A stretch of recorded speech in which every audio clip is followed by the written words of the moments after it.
పరశురాముడి కోపం తగ్గిన తరువాత అక్కడ ఉన్న అందరూ ఊపిరి పీల్చుకున్నారు. పరశురాముడు రాముడి శక్తిని చూసి ఆశ్చర్యపోయాడు. అతనికి అర్థమైంది, రాముడు సాధారణ మనిషి కాదు, అతను విష్ణువు అవతారం. అప్పుడు పరశురాముడు రాముడికి నమస్కరించి అక్కడి నుంచి వెళ్ళిపోయాడు.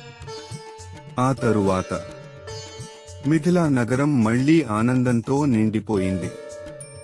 రాజు జనకుడు తన కుమార్తె సీతను రాముడికి వివాహం చేయడం వల్ల ఎంతో సంతోషించాడు. అలాగే లక్ష్మణుడు, భారతుడు, శత్రుఘ్నుడికి కూడా జనకుని కుటుంబంలోని రాజకుమార్తెలతో వివాహం జరిగింది. మిథిలా నగరం వేడుకలతో ప్రకాశించింది.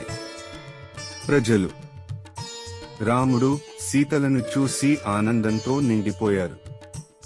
కొన్ని రోజుల తరువాత మహారాజు దశరథుడు తన కుమారులతో కలిసి అయోధ్యకు తిరిగి వెళ్లాలని నిర్ణయించాడు.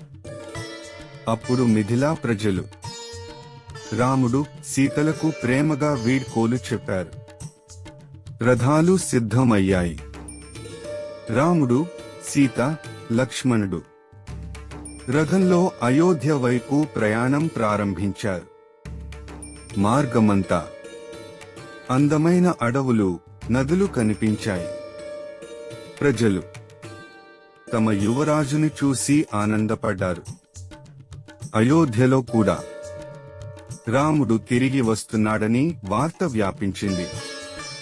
అక్కడి ప్రజలు తమ ప్రియమైన యువరాజును స్వాగతించడానికి ఎంతో ఆతృతగా ఎదురుచూశారు. అందరూ సంతోషంగా ఉన్నారు. కాని ఇంకా వారికి తెలియదు, అయోధ్యలో త్వరలోనే ఒక పెద్ద సంఘటన జరగబోతోంది. ఆ సంఘటన రాముడి జీవితాన్ని పూర్తిగా మార్చబోతోంది. ఆ సంఘటన ఏమిటి? రాముడు ఎదుర్కోబోయే కొత్త పరీక్ష ఏమిటి? తరువాతి ఎపిసోడ్లో తెలుసుకుందాం.